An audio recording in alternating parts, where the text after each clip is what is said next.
introduce,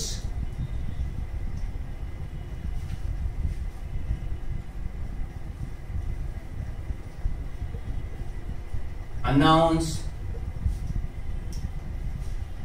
mention,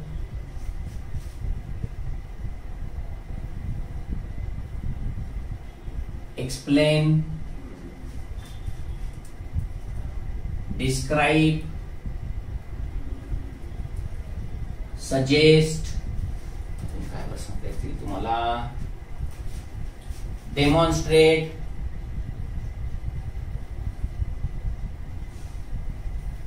पण ही काही क्रियापद आहेत, ही खास करून लक्षात ठेवायची आहे. आता मी काय नियम सांगतोय तो नीट लक्षात ठेवा.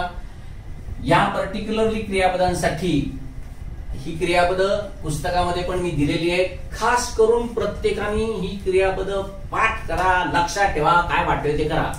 याच्या पूर्वी पण मी तुम्हाला सांगितलेलं आहे की ही क्रियापद ही रिपोर्ट करणारी असतात आणि रिपोर्ट करणारी ज्या वेळेला क्रियापद असतात त्यावेळेला ह्यांचा नियम आहे आणि तो काय नियम आहे तो आता आपल्याला बघायचा आहे.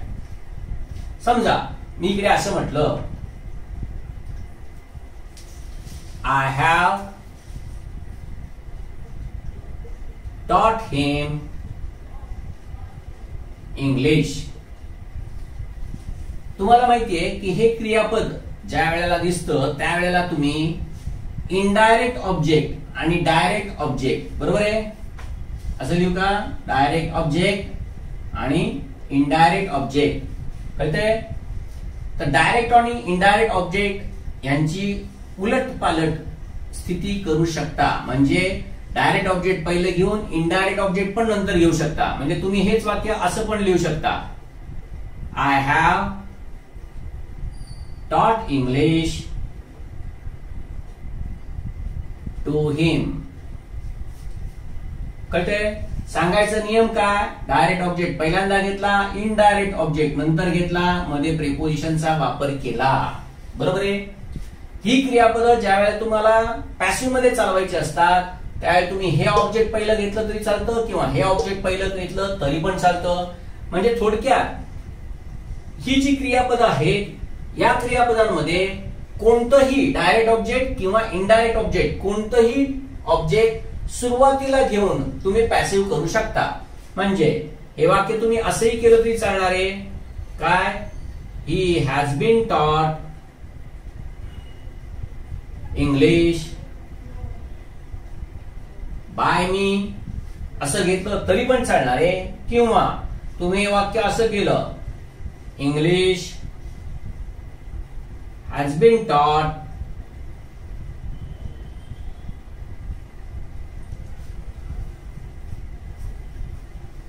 English has been taught to him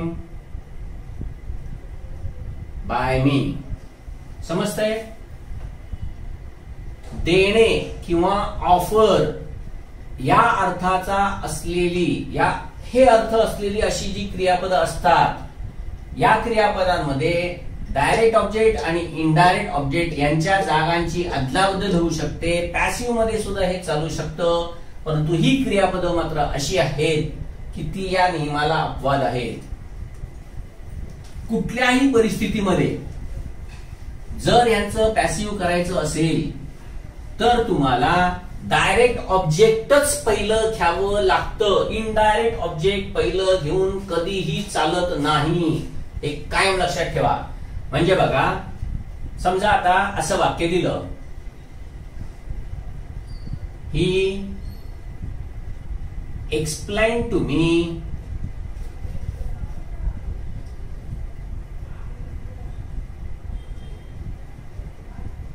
regulations. आता इथे तुम्हाला दिसताना हे दिसतंय बघा की एक्सप्लेनच्या नंतर इथे मी पहिल्यांदा इनडायरेक्ट ऑब्जेक्ट घेतलेला आहे आणि याच्यानंतर डायरेक्ट ऑब्जेक्ट घेतलेला आहे. पण इंग्लिश मध्ये ऍक्टिव्ह मध्ये सुद्धा हे वाक्य चुकीचं मानलं जातं. आणि याचं कारण का, ही रिपोर्ट असलेली जेवढी म्हणून क्रियापद आहेत या सगळ्या क्रियापदांचा रूल हाच आहे की या क्रियापदांच्या नंतर सगळ्यात पहिल्यांदा डायरेक्ट ऑब्जेक्टच आलं पाहिजे. मग त्याच्यानंतर प्रेपोजिशन घेऊन इनडायरेक्ट ऑब्जेक्ट घ्यायचं असतं. बघा आधी काय घेतलंय, इनडायरेक्ट ऑब्जेक्ट आणि मग डायरेक्ट ऑब्जेक्ट. चूक. हे वाक्य असंच लिहिलं गेलं पाहिजे. He explained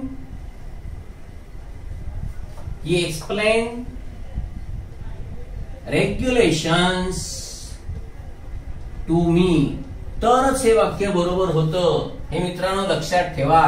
उदाहरणार्थ बघा अजून एक. The accident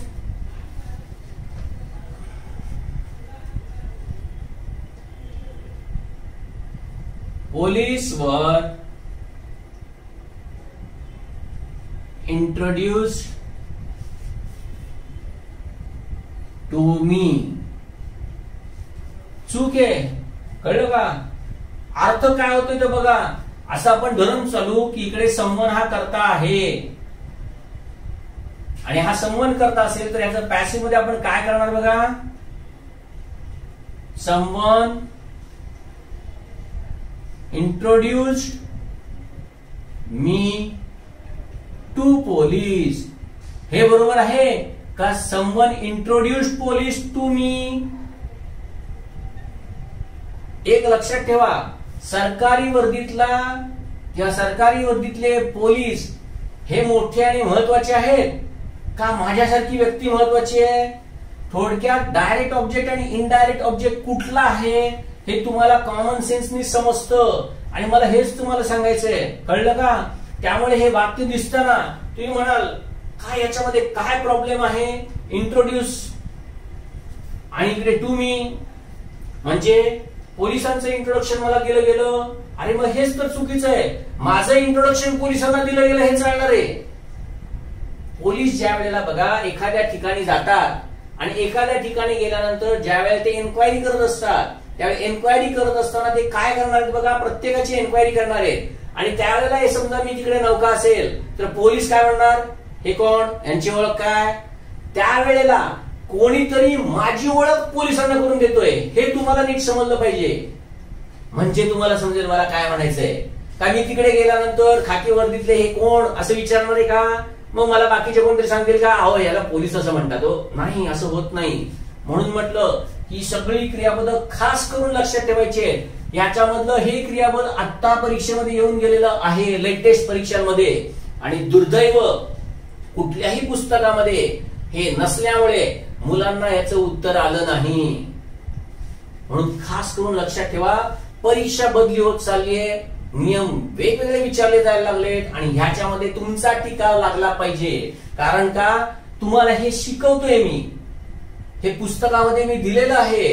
त्यामुळे खास करून लक्षात ठेवा, ज्या अर्थी एका प्रश्नपत्रिकेमध्ये आलं त्या अर्थी हळूहळू ह्यांचा कोणाचा तरी नंबर हा निश्चितच लागणार आहे.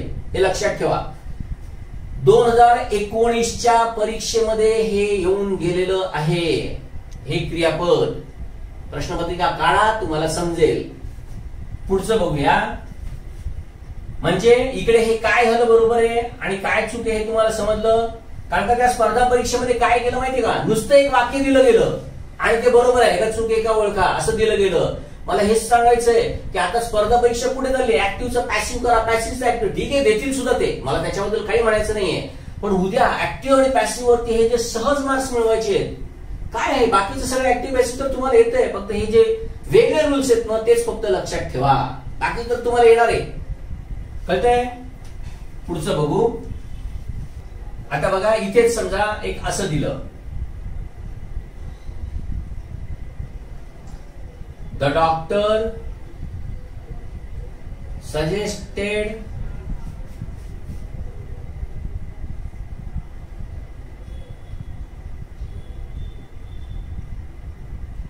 a medicine, suggested a new tablet to me. कळतंय? तुम्ही काय करणार, दोन ऑब्जेक्ट, काहीच हरकत नाही. मग परीक्षक तुमच्यापेक्षा हुशार आहे, तो काय करणार, असं देणार, I was suggested a new tablet by the doctor. I was suggested a new tablet by the doctor. दुसरं, a new tablet was suggested to me by the doctor. C, the doctor was suggested to me a new tablet. पुढचं अजून असंच चुकीचं काहीतरी दिलं. A new tablet by the doctor was suggested to me. मित्रांनो, तुम्हाला हेच सांगायचंय मला की उद्या जर ह्याच्यामधले जर अशी काही क्रियापद दिली आणि तुम्हाला परीक्षेत देताना ते देणारच आहे, ए आणि बी बरोबर, सी आणि डी बरोबर, नंतर ऑल आर करेक्ट आणि नन, हेच देणार तुम्हाला. कारण का तुम्ही पूर्ण कन्फ्युजन झाले पाहिजे. म्हणजे तुम्ही काय करणार, ए आणि बी बरोबर देणार.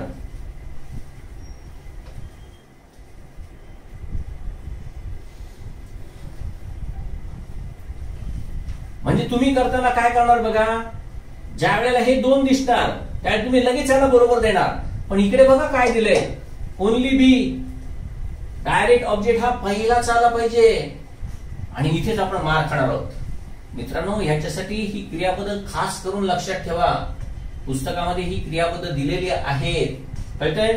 त्यामुळे अशी ज्या वेळेला क्रियापद असतात त्यावेळेला पॅसिव्ह व्हॉइस मध्ये सुद्धा पहिल्यांदा डायरेक्ट ऑब्जेक्टच आला पाहिजे. मग त्याच्यानंतर काय असेल तो हेल्पिंग वर्ब, त्याच्यानंतर V3, मग टू करून कुठला असेल तो डायरेक्ट ऑब्जेक्ट, नंतर टू करून जो काय असेल तो इनडायरेक्ट ऑब्जेक्ट, आणि मग बाय सब्जेक्ट, आणि मग रिमेनिंग पार्ट. अशीच वाक्यरचना पाहिजे, हे खास करून लक्षात ठेवा. अजून एक शेवटचं उदाहरण दाखवतो.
मित्रांनो, उद्या समजा तुम्हाला परीक्षेमध्ये असं ABCD करून दिलं जाईल आणि तुम्हाला विचारलं जाईल की कोणतं वाक्य बरोबर आहे ते ओळखा.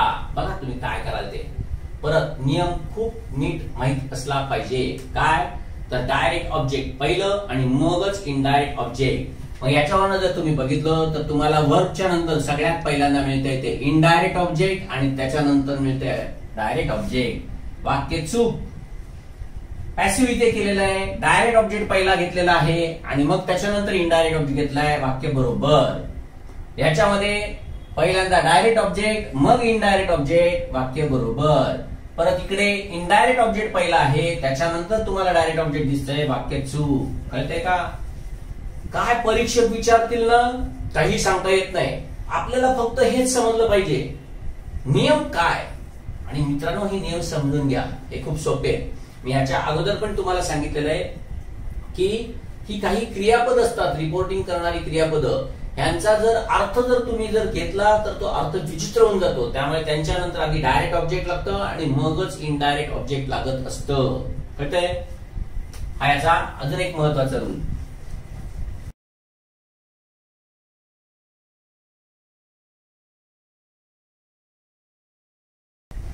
पुढचा सगळ्यात महत्वाचा रूल आणि तो काय आहे तो लक्षात ठेवा. परीक्षेसाठी तोही महत्वाचा आहे, कारण का परीक्षेमध्ये त्याच्यावरती वाक्य पण येऊन गेलेलं आहे. आणि तो काय आहे तो परत सांगतो, तोही लक्षात ठेवा. नियम काय तर बघा, ट्रान्झिटिव्ह वर्ब, या ट्रान्झिटिव्ह वर्ब मध्ये वर्बच्या नंतर ऑब्जेक्ट असतं.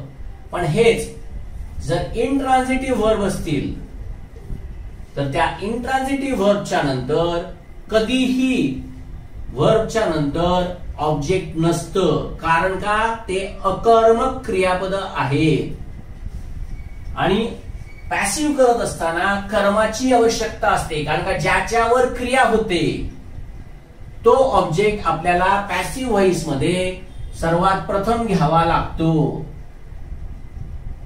मग पॅसिव्ह व्हॉइस मध्ये ज्या वेळेला ट्रान्झिटिव्ह वर्बचा ऑब्जेक्ट दिसतो त्याच वेळेला तुम्ही पॅसिव्ह करू शकता. पण इथे मात्र तसं नसतंच. त्यामुळे कोणतंही इनट्रान्झिटिव्ह वर्ब कधीही पॅसिव्ह व्हॉइस मध्ये चालत नाही. ते चालणं केवळ अशक्य, पूर्णपणे अशक्य. हे कायम लक्षात ठेवा. एक वाक्य देतो म्हणजे तुम्हाला समजेल. परीक्षेमध्ये आलेलं एक वाक्य आधी आपण बघू.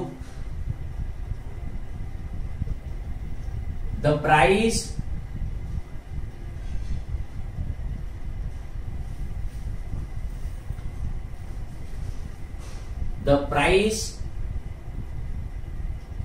is depended on the demand. परत परीक्षेत कदाचित दुसरं वाक्य आलं असेल. आपल्याला वाक्याशी महत्व नाहीये, महत्व रूल समजून घ्यायला. हे कायम लक्षात ठेवा. The price is depending on the demand. आणि तिसरं वाक्य, the price depends on the demand.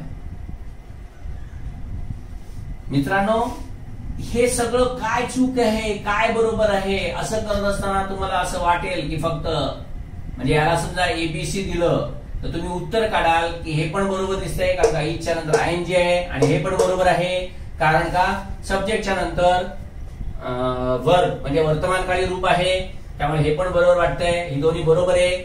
Is depended असे खरं म्हटलं तर चालेल, पण त्याच्यापेक्षा ही दोन जास्त, पण त्यापेक्षा ही दोन वाक्य जास्त बघितलेली वाटतायत, कुठेतरी ऐकलेली वाटतायत, कुठेतरी लिहिलेली वाटतायत, कुठेतरी वाचलेली वाटतायत. असल्या भानगडीत पडू नका. साधा आणि सोपा रूल. वाक्याचा मराठीमध्ये अर्थ समजून घ्या, लगेच समजतं. मागणीवर किंमत अवलंबून असते. मागणीवर किंवा इथे लिहितो बस, किंमत मागणीवर अवलंबून असते.